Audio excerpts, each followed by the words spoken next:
रहना सीखो। जो परिस्थितियों में घबरा जाए वो लोग नहीं है। हरे रात में लेकर के अंगारों की तरह दहकना सीखो। जय जोहार।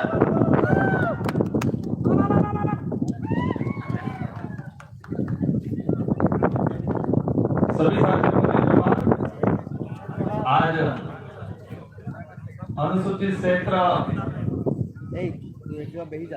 के अंदर संवैधानिक आधारों आरक्षण को लेके अनुसूचित आरक्षण मोर्चा के बैनर तले इस कार्यक्रम में सबसे पहले तो मैं इस मंच पे हमारे जो महापुरुषों की जो प्रतिमा लगी है, इन महापुरुषों को नमन करना चाहूंगा। और साथ ही इतनी गर्मी में भी बारिश के सीजन से पहले जो तूफान आता है, ऐसा तूफान अभी से आना शुरू हो गया। और इतनी गर्मी है, शादियों का सीजन है, इसके बावजूद भी उदयपुर जिले के सामाजिक लिंगों के पदाधिकारियों ने, समुदाय के हित में काम करने वाले कार्यकर्ताओं ने इस कार्यक्रम को सफल बनाया है। उसके लिए इस कार्यक्रम को सफल बनाने वाले सारे पदाधिकारी कार्यकर्ताओं को मेरी ओर से तहे दिल से धन्यवाद देना चाहूंगा। साथियों, लगभग शायद मेरी जानकारी में जो है कि 12 बजे से वक्तव्य शुरू हुए। सभी वक्ताओं ने अपने अपने विचार रखे। अनुसूचित क्षेत्र के अंदर संवैधानिक प्रावधानों को लेके सभी साथियों ने अपने वक्तव्य रखे। आप सबने बड़े तसल्ली से, शांतिपूर्वक ढंग से, एक अनुशासित संगठन के रूप में, अनुशासित व्यक्ति के रूप में सभी साथियों का जो वक्तव्य सुना, उसके लिए तहे दिल से धन्यवाद देना चाहूंगा। जितने ये दोनों साइड जो पदाधिकारी या यूट्यूबर जितने जो साथी हैं, तो अधिकतर मेरे हिसाब से मंच में इधर आगे आ जाए ठीक रहेगा। जो पत्रकार साथी हैं और जो यूट्यूबर कुछ जो भी हैं, वो छोड़ के बाकी साथी आगे आ जाए ठीक रहेगा, क्योंकि कार्यक्रम समापन की ओर है। अपने साइड कुछ वक्ता रहे हैं। ये जो आरक्षण मोर्चा बना, आजादी के बाद से ये देश 1947 में आजाद हुआ, 1950 में संविधान लागू हुआ और 1995 तक हमारे बाप दादे नौकरी से अनभिज्ञ थे, आरक्षण से अनभिज्ञ थे कि आरक्षण क्या होता है। कई जनों को ध्यान में नहीं था। जो शहरी इलाके में थोड़ा बहुत पड़ गया है, वो आरक्षण के बारे में जानता था। सिर्फ जानता था कि एसटी, एससी या ओबीसी को आरक्षण मिलता है, लेकिन कितना मिलता है, कैसे मिलता है, किस प्रावधान के तहत मिलता है, वो जानकारी नहीं थी उस समय। और आज भी पूर्ण रूप से इसके बारे में जानकारी नहीं है। 1995 के बाद से कई सामाजिक संगठनों ने आरक्षण को लेकर लड़ाइयां लड़ी और इसी अनुरूप आज जिस पांडाल के नीचे आप विराजमान हो, यह आदिवासी समुदाय के हित में आदिवासी परिवार की जो विचारधारा है, उस विचारधारा से आप बंधे हुए हो। और इस विचारधारा ने 2015-16 से अनुसूचित क्षेत्र के अंदर संवैधानिक प्रावधानों को लेकर लड़ाई लड़ना शुरू किया। तो आरक्षण का जो इतिहास है, देश लेवल पे जब संविधान में इसके प्रावधान हुए, इससे पहले जब ब्रिटिश शासन था, अंग्रेजों का शासन था, उस दौरान हमारे पूर्वजों ने उनसे लड़ाइयां लड़ी, खून पसीना बहाया। और उस समय अंग्रेजों ने शेड्यूल 5 का, शेड्यूल 6 का प्रावधान किया कि ये रिजर्व इलाका, ट्राइबल टेरिटरी इलाका, और इसी को संविधान के अंदर सम्मिलित किया गया। और आज मैं सांसद के रूप में हूं, रिजर्व कैटेगरी से जो अधिकारी कर्मचारी हैं, तो हम सब उसी का परिणाम है, शेड्यूल 5 के प्रावधानों का। उसकी वजह से हमें ये रिजर्वेशन का प्रावधान मिला और उस कागज परिणाम, उस जो एक कागज था, ये प्रमाण पत्र था, उसको हमारे निर्वाचन आयोग में जमा किया और उस वजह से मुझे चुनाव लड़ने का अधिकार मिला। आज देश के अंदर केंद्र के अंदर 7% रिजर्वेशन मिलता है।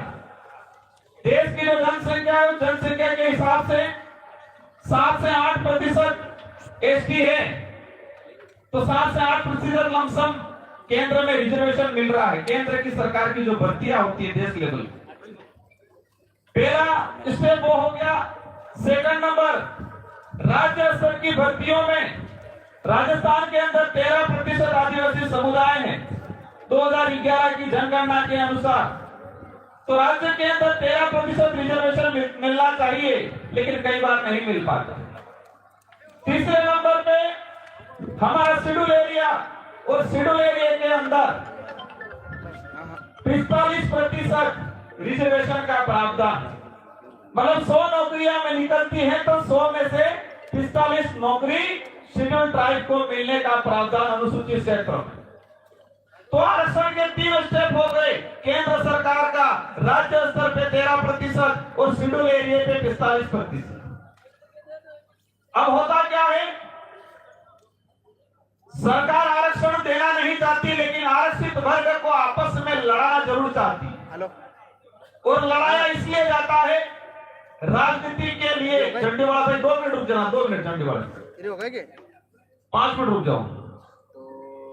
सुप्रीम कोर्ट का जजमेंट आया और सुप्रीम कोर्ट के जजमेंट में यह कहा गया कि आरक्षण के अंदर कैटेगरी की जाएगी, मतलब संथाल अलग, भील अलग, गोंड अलग, सहरिया अलग, मीणा अलग, धानका अलग, गरासिया अलग। और सरकार ने उनके आईटी सेल के माध्यम से देश लेवल पे प्रचार किया और आपस में लड़ाने लगे। मध्य प्रदेश में कहने लगे संथाल को, गोंड को कि तुम्हारा आरक्षण भीड़ खा गया। एक काम का नंबर लिया होना। हमारे गरासिया को बोलने लगे तुम्हारा आरक्षण भीड़ खा गया। भीलों को कहने लगे तुम्हारा आरक्षण मीणा खा गया। सहरिया को कहने लगे तुम्हारा आरक्षण भील और मीणा खा गया। आदिवासी समुदाय जब आरक्षण को समझने लगा कि संवैधानिक आरक्षण कितना है, कितना मिलना चाहिए, कितना अन्याय हो रहा है, जब ये समझने लगा तो उन्होंने आपस में लड़ाने की पॉलिसी कर दी। तो ये आज जो कार्रवाई है हमारा अनुसूचित क्षेत्र आरक्षण मोर्चा, पहले हमने बांसवाड़ा में, सेकंड नंबर प्रतापगढ़ में, आज तीसरे नंबर पे आज उदयपुर के पदाधिकारी ने आयोजन कराया। सुप्रीम कोर्ट का जजमेंट आया, राजस्थान के अंदर केंद्र के अंदर बीजेपी की सरकार है और उस सरकार को डबल इंजन की सरकार के रूप में वो खुद दावा करते हैं। मतलब डबल इंजन मतलब डबल पावर। और यही उनके पदाधिकारी गांवों में, शहरों में रैलियां निकालने लगे और कहने लगे कि आरक्षण मिलना चाहिए। उन्होंने कमेटी बनाई, बीच में सारे मिक्स होकर रैलियां निकाल रखी।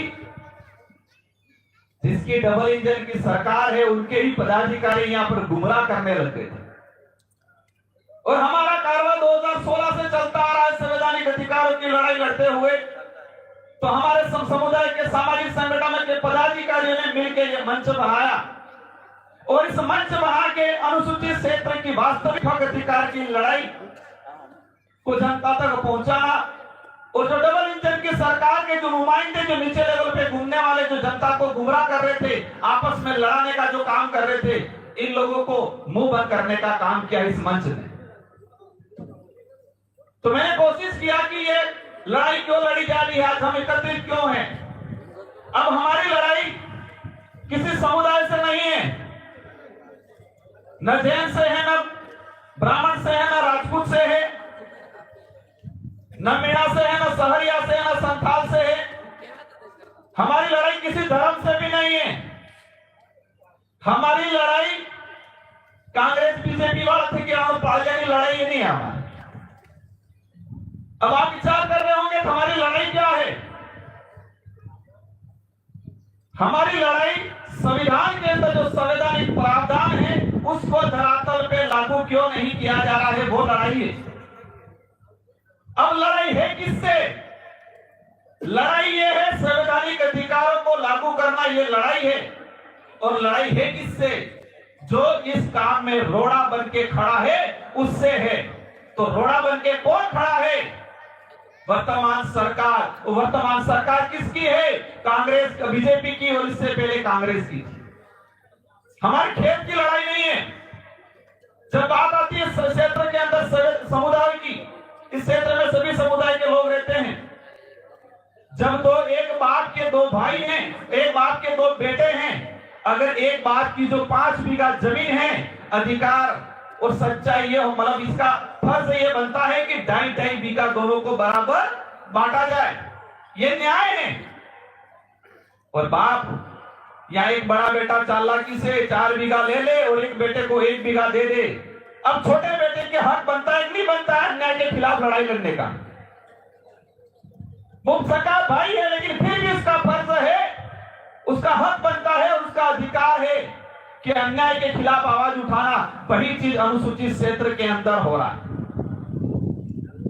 75% अनुसूचित क्षेत्र के अंदर ट्राइबल समुदाय रहता है, आदिवासी समुदाय रहता है, 4 से 5% एससी समुदाय रहता है, ओबीसी रहता है, जनरल रहता है।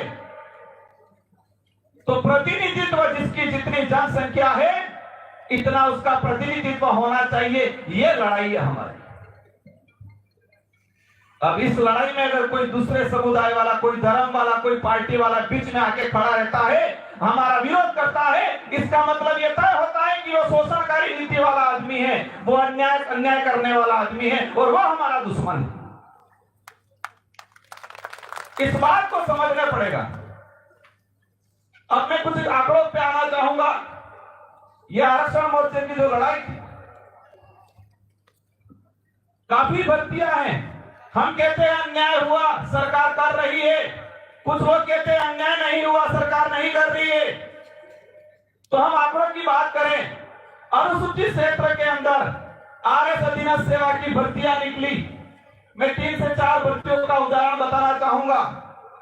2013 के अंदर आरएस अधीनस्थ सेवा की अनुसूचित क्षेत्र के लिए 43 सीटें आई और 43 में से एसटी का जो 45% जो अधिकार नहीं कहेगी, अधिकार तो ज्यादा है, 45% जो प्रावधान था उस अनुरूप मिलना चाहिए था 19 सीटें, मिली कितनी? 18, 41%। ओपन कैटेगरी जो 50% जो अनारक्षित सीटें रखी है, उन सीटों में सभी वर्ग के लोग जा सकते हैं। ये प्रावधान है बोलने में, कागजों में, लेकिन होता नहीं है। तो उसके हिसाब से मिलनी चाहिए थे 21 सीटें, लेकिन वहां मिली 25 सीटें। जब रिजल्ट आया 2013 आरएस अधीनस्थ सेवा का,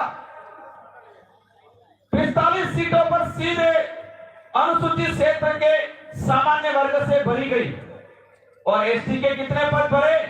जो 18 मिले थे वही। 75% जनसंख्या वालों को 18 और बाकी 25 सीटें से भरी गई और एससी को मिला 0। वही चीज 2016 के अंदर 29 सीटें आई, एसटी को मिली 12, सामान्य ओपन कैटेगरी की रही 17 और एक भी एसटी एससी कैटेगरी का सामान्य सीट पे इसका चयन नहीं हुआ। वही चीज 2018 के अंदर 49 सीटें आई, एसटी को मिली 42 सीटें, एसटी को मिली 12 सीटें। कितने प्रतिशत? 32%। 2013-2016 का जो अधिसूचना है वो कह रही है 45%, लेकिन यहाँ पर कितना मिला? 32%। और ओपन कैटेगरी की सीटें आई 25 सीटें। एसटी को मिली अनुसूचित क्षेत्र के अंदर 12 सीटें, ओपन कैटेगरी को मिली 25 सीटें। इस प्रकार तीनों भर्तियों के अंदर 109 सीटें आई, 109 में से 49 एसटी को और 67 सीटें ओपन कैटेगरी की रही। जब रिजल्ट आया देखा एक भी आरक्षित वर्ग का बच्चा सामान्य सीट पे नहीं गया। अब जो ज्यादा डेढ़ होशियार है वो कहते हैं कि मेरिट में नहीं आया होगा, पढ़ा नहीं होगा, ज्यादा नंबर कम आए होंगे। मैंने सारी भर्तियों की स्टडी की, जो ओपन मेरिट फाइट कर रहा था उस बच्चे को भी रिजर्व कैटेगरी में डाला गया। क्या ये अन्याय नहीं है? इस बात को दूसरे पार्टी वाले करते हैं? और जब हम करते हैं, कहते हैं कि ये लोग भड़काने आए हैं, ये लोग गुमराह कर रहे हैं। मैंने कई बार कहा है, एक सार्वजनिक मंच पे या एक ऑडिटोरियम के अंदर सारे पार्टियों के नेता एक मंच पे आए और ऑनलाइन डिबेट होनी चाहिए। इस अनुसूचित क्षेत्र की सारी जनता देखे, ऑनलाइन डिबेट होनी चाहिए, सारा मीडिया होना चाहिए और रिजर्वेशन पे बात होनी चाहिए, ताकि जनता को पता चले कि कौन सही है और कौन गलत है। ऐसे ही आज देश के अंदर स्थिति क्या हो रही है, देश के अंदर किस पहाड़ में कौन सा मिनरल है,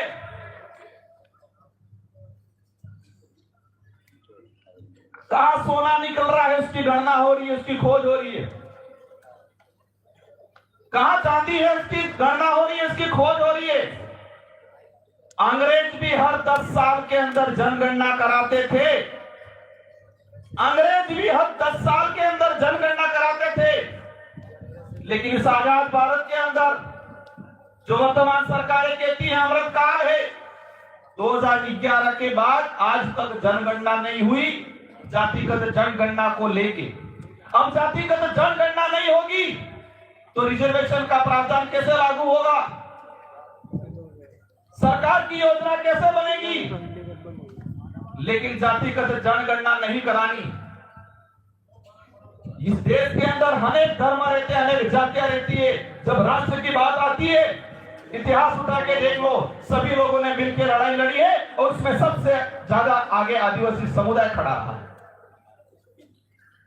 तो जातिगत जनगणना अगर सरकारों को सच में इस वंचित समुदाय को, आदिवासी, दलित, पिछड़े, ओबीसी को आरक्षण देना होने का अगर उनकी मंशा होती तो जातिगत जनगणना होनी चाहिए थी।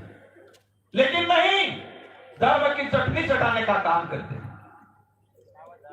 और तब कहते हैं राजकुमार तो ऐसे बोलता है। अब राजकुमार को समझ में ऐसे आता है तो राजकुमार ऐसे ही बोलेगा। आज वही चीज, काफी चीजें हैं, मैं बोलूंगा 2 घंटे हो जाएंगे, लेकिन हमारे पुलिस वाले भाई बोले इसलिए पुलिस भर्ती को ही ले लेता हूं अपना।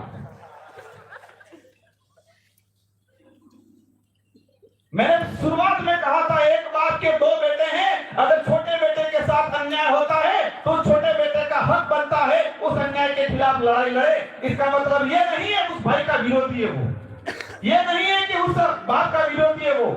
इसका हक है कि अन्याय हुआ है, उसके खिलाफ लड़ना है, उसका हक है। 5 बीघा जमीन में से 2.5 बीघा उसका हक बनता है, वो लेना है, उसका अधिकार है, वो लड़ना पड़ेगा। और उस लड़ाई को अगर कहे वो दुश्मन, या उस लड़ाई को ये कहे कि वो बाप के खिलाफ गया, या उस लड़ाई को ये कहे कि उस भाई के खिलाफ गया, तो मेरी समझ में वो गलत नहीं है, वो न्याय है, वो न्याय के लिए लड़ रहा है।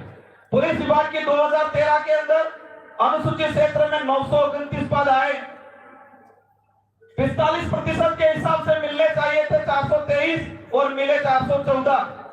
ओपन कैटेगरी में 472 पद आए और उस ओपन कैटेगरी में एसटी एससी से 108 बच्चे जा पाए ओपन कैटेगरी में। वही 2016 के अंदर अनुसूचित क्षेत्र के अंदर 408 पद आए, मिलने चाहिए थे 45% के हिसाब से 183 पद, मिले 131 पद। कितने पदों का नुकसान हुआ? 51 पदों का। 45% के हिसाब से भी कितना प्रतिशत मिला हमको? 32% मिला। और ओपन कैटेगरी में 268 पद आए और 268 में से एसटी के मात्र जा पाए 19 बच्चे। वही चीज 2018 के अंदर 965 पद टोटल आए थे, इसमें से एसटी को मिले 283। कितना प्रतिशत मिला? 29% अनुसूचित क्षेत्र में। टोटल पद कितने आए थे? 965 और 965 में से एसटी को कितना मिला? 283। कितना प्रतिशत मिला? 29%। 45% की भी बात करें तो भी कितना मिला? 29%। और ओपन कैटेगरी के आए 619 पद। और ओपन कैटेगरी में एसटी के कितने बच्चे गए? 2 बच्चे मात्र। फिजिकल के अंदर दौड़ के अलग, हाइट के अलग, चेस्ट का अलग, 5 दरवाजे बना रखे। अगर 5 में से किसी एक दरवाजे में जनरल की मेरिट 72 नंबर गई, एसटी की मेरिट 60 नंबर गई और एसटी का बच्चा 75 नंबर ला रहा है। कितना ला रहा है? 75 नंबर। जनरल की मेरिट कितनी गई है? 72 गई है और एसटी का बच्चा 75 ला रहा है। लेकिन उसने अगर चेस्ट में भी छूट ले ली, हाइट में भी किसी एक में भी छूट ले ली, तो उसको सीधा बाहर या एसटी में काउंट किया जा रहा है। ये अन्याय नहीं हो रहा है, सब लड़ना गलत है। ये ऐसी कई चीजें हैं। और इसी प्रकार उस भर्ती के अंदर 3 भर्तियों का उदाहरण देखें, 45% के हिसाब से भी हमें नुकसान 214 पद नहीं मिले और ओपन कैटेगरी मतलब कितने पद आए? 1359 पद। सरकारें चाहती है कि सभी समुदाय आपस में लड़ाए, सरकारें चाहती है तो अन्याय कर सकती है, सभी को संवैधानिक आधार पर बराबर बांट सकती है, लेकिन नहीं करना इन लोगों को। काफी चीजें हैं, समय काफी हो गया है और बाध्यता की बात आए उसमें अनुसूचित क्षेत्र के सभी वर्गों की बात आ जाती है। पिछले 3-4 सालों के अंदर बाध्यता कर रखी है 35 और 45-40 के आसपास। हर साल 50% पद खाली दे रहे हैं और भजनलाल जी की सरकार ने अभी बीच में शायद दिसंबर महीने के अंदर एक लेटर जारी किया कार्मिक विभाग का कि 2 साल के बैकलॉग जो पद है उन पदों को सामान्य से भरा जाएगा। एक तरफ आप बाध्यता लगा रहे हो, बाध्यता लगा के रिजर्व कैटेगरी के एसटी, एससी, ओबीसी के बच्चों को रोक रहे हो और दूसरी ओर आप बैकलॉग सीटें जो रही है एसटी, एससी की, उन सीटों को सामान्य से भरा जा रहा है। और पेपर तो कितने लीक हो रहे हैं आपको पता ही है। कई तो थानेदार बन गए कपड़े पहन के, जोरदार चश्मा लगा के, बने नहीं बने? कई आरएस बन गए पेपर लीक करके, कई पीटीआई बन गए, कई सेकंड ग्रेड टीचर बन गए, बोर्ड पे ढंग से लिखने नहीं आता है। और आरएस ये सारी भर्तियों के पेपर लीक होने से सारे जो मेहनत करने वाला गरीब घर का व्यक्ति, जो किसी भी समाज का, उसके साथ अन्याय हुआ है और इस अन्याय की अगर लड़ाई लड़ते हैं तो क्या गलत है? साथियों, मैं ऑथेंटिक बात इसलिए बता रहा हूं कि हमें किसी से लड़ाई नहीं है, हमें जो अन्याय करने वाला है उससे लड़ाई है। अगर उसमें आदिवासी है तो उससे भी लड़ाई है, उसमें मन्नालाल जी, माननीय मन्नालाल जी है तो उनसे भी लड़ाई है, उसमें बाबूलाल जी है तो उनसे भी लड़ाई है, उसमें हमारा सगा भाई भी है, उससे भी लड़ाई है हमारी। है नहीं है लड़ाई? और सबसे पहले लड़ाई तो उनसे ही है। जब हमने 5वीं अनुसूची, 6ठी अनुसूची की बात की, ये कहने लगे 5वीं पास और 6ठी पास। समय काफी हो गया है, मैं एक बात लास्ट के मेरा वक्तव्य समाप्त करना चाहूंगा। आज हाँ बिल्कुल, एक भाई, उस भाई की भावना को समझता हूं मैं। अनुसूचित क्षेत्र के अंदर हमको नहीं जोड़ा गया है, उस वजह से उनके साथ अन्याय हो रहा है।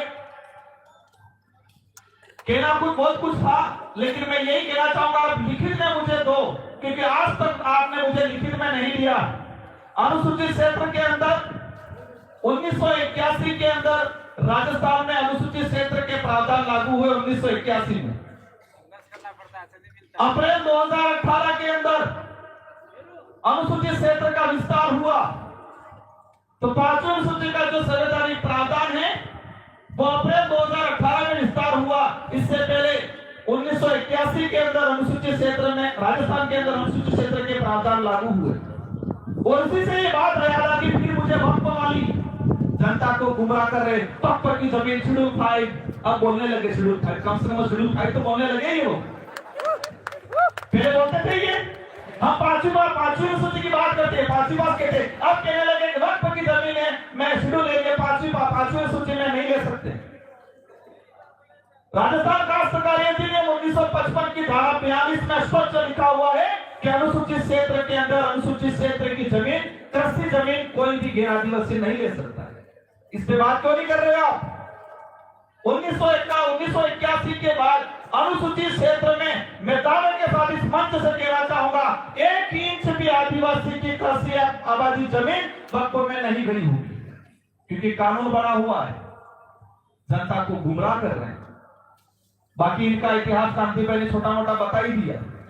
सीलिंग एक्ट पे जाएंगे हम लोग।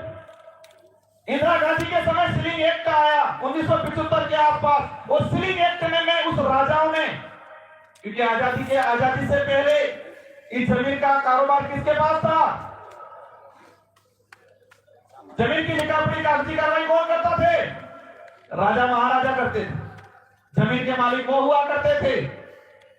इंदिरा गांधी ने सीलिंग एक्ट लाई और उस दौरान वो बख्शिश में किन किन को जमीन दी उसका भी ब्यौरा निकालेंगे हम। और जब वो निकालेंगे वक्त की सारी बहुत भूलने वाली इस इलाके के अंदर। इसलिए साथियों, और एक बात अंत में यही कहना चाहूंगा, जो 5वीं अनुसूची का प्रावधान संविधान में सम्मिलित करने का काम जो सबसे महत्वपूर्ण भूमिका निभाई थी जयपाल सिंह मुंडा ने, और हमारे संसद के मित्र मन्नालाल जी कह रहे हैं कि जयपाल मुंडा बाहरी ताकत था। अगर संविधान सभा में जयपाल सिंह मुंडा नहीं होता तो शायद वो सांसद नहीं होते, आज मैं भी नहीं होता। जिस व्यक्ति ने संविधान सभा में आदिवासी समुदाय के लिए 5वीं और 6वीं अनुसूची के प्रावधान करवाए, संविधान सभा की डिबेट में कहा था कि आप आदिवासियों को लोकतंत्र सिखा नहीं सकते हो, आदिवासियों से लोकतंत्र सीखने की जरूरत है आपको, ये संविधान सभा में कहा। संविधान सभा की डिबेट में कहा कि हमें स्वशासन चाहिए, स्वशासन चाहिए। और वही चीज पेशा एक्ट, उसमें से कुछ चीजें लेके कुछ चीजें मूल रूप से नहीं आ पाया वो संतुष्ट करने का, लेकिन पेशा एक्ट को भी वर्तमान सरकार लागू नहीं कर रही। राजस्थान विधानसभा से जवाब आया है, क्योंकि हमने बोला था आईपीसी सीआरपीसी, आज भारतीय न्याय संहिता हो गई। पेशा एक्ट में प्रावधान है 2 साल की कम सजा वाला कोई भी मामला थानेदार सीधा मुकदमा दर्ज नहीं कर सकता। ये मेरी सरकार खुद कह रही है, लेकिन पेशा एक्ट लागू नहीं कर रहे, क्योंकि सरकार नहीं चाहती है कि आदिवासी समाज का कल्याण हो। वो चाहती है कि आदिवासी समुदाय आपस में लड़े भिड़ाए और इन थानों में कुटाता रहे, अपनी जिंदगी निकाल नहीं चाहती। वो जयपाल सिंह मुंडा के लिए ये बोले, क्या बोले? ये बाहरी ताकत है। साथियों, बातें बहुत सारी है। ये हम जिस रास्ते पे चले हैं उस रास्तों पे कांटे बिछे हुए हैं, लेकिन सच्चाई का रास्ता है वो। आने वाले आदिवासी समुदाय नहीं, देश का भविष्य तय करने वाला रास्ता है हमारा। इसलिए घबराना नहीं है। कई चीजें होंगी, आप पे मुकदमे भी होंगे, आपको प्रताड़ित भी किया जाएगा, आपको डराया भी जाएगा, आरोप भी लगाए जाएंगे। टीएडी का बजट पिछली बार 1,500 करोड़ रुपया प्रावधान था बजट में। वर्तमान मंत्री ने 1 रुपया खर्च नहीं किया, 1 रुपया। और जब वहां फंसते हैं क्या कहते हैं? राजकुमार ने करोड़ों का मकान बना दिया, राजकुमार करोड़ों की गाड़ियां लेके घूमता है। राजकुमार स्कॉर्पियो में नहीं घूमेगा, साइकिल में घूमेगा क्या? वो सांसद बड़ा, पहले विधायक रहा है 2 बार, तो मैं क्या मैं मकान नहीं बनाऊंगा क्या? तुमने 1500 करोड़ 1,500 करोड़ रुपए में 1 रुपया खर्च नहीं किया। और देखना इस बजट में उन्होंने क्या किया। आदिवासी समुदाय को गुमराह करने के लिए क्या बजट में क्या प्रावधान किया? हमने 1750 करोड़ आदिवासी समुदाय के कल्याण के लिए दे रही है करके घोषणा कर दी। बीजेपी के आईटी सेल से आदिवासी इलाके के अंदर प्रचार कर दिया कि सरकार ने 1750 करोड़ का प्रावधान किया। भाई 1500 करोड़ तो पिछले साल वाले जिसमें 1 रुपया खर्च नहीं किया, सिर्फ 250 करोड़ बढ़ाए और खुश कर दिया जनता को। अगर वो 1500 करोड़ खर्च हुए होते तो संवैधानिक जो प्रावधान है उस आधार पे 1500 करोड़ इस बार और मिलते, तो आदिवासी क्षेत्र में 3000 करोड़ रुपए का विकास होता। लेकिन वर्तमान में जो मंत्री हैं, वर्तमान में जो सरकारें हैं, उनकी वजह से आज आदिवासी इलाके के अंदर स्कूलों में टीचर नहीं है, कमरे नहीं है, स्वास्थ्य सुविधा नहीं, और उनको धर्म की चटनी चटाने के अलावा कुछ फुर्सत नहीं। इन्हें आपने देखा होगा, उन पे चलो आरक्षण की बात करो, नौकरियों की बात करो, उनके स्वास्थ्य सुविधाओं की बात करो, तब ये सीधा धर्म पे लेकर जाते। धर्म हमारा मुद्दा नहीं है, हमारा मुद्दा वो नहीं है। उस मुद्दे पे हमें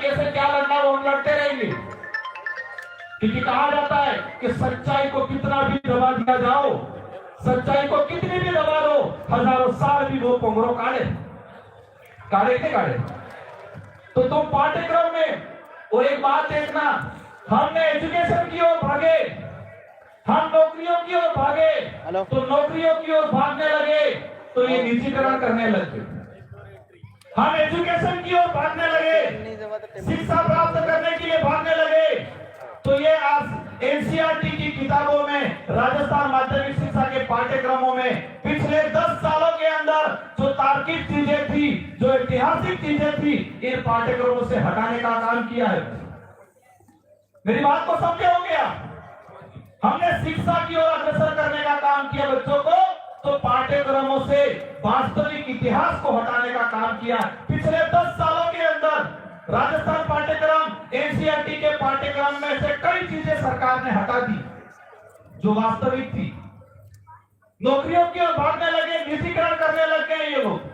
अब ये बात ये आती है, लड़ाई मेरी और आप अकेले की नहीं है, लड़ाई सबकी है। और ये लड़ाई सिर्फ आदिवासी समुदाय की नहीं है, ये लड़ाई सभी समुदाय की लड़ाई, हक सबका है। समय होने आ गया है, घंटी बजने वाली है।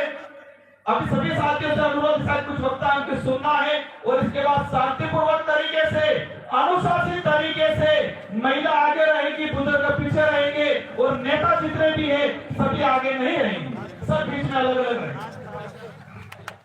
सारे नेता, सारे जनप्रतिनिधि वॉलंटियर की भूमिका निभाएंगे और शांतिपूर्वक तरीके से ज्ञापन देने जाएंगे।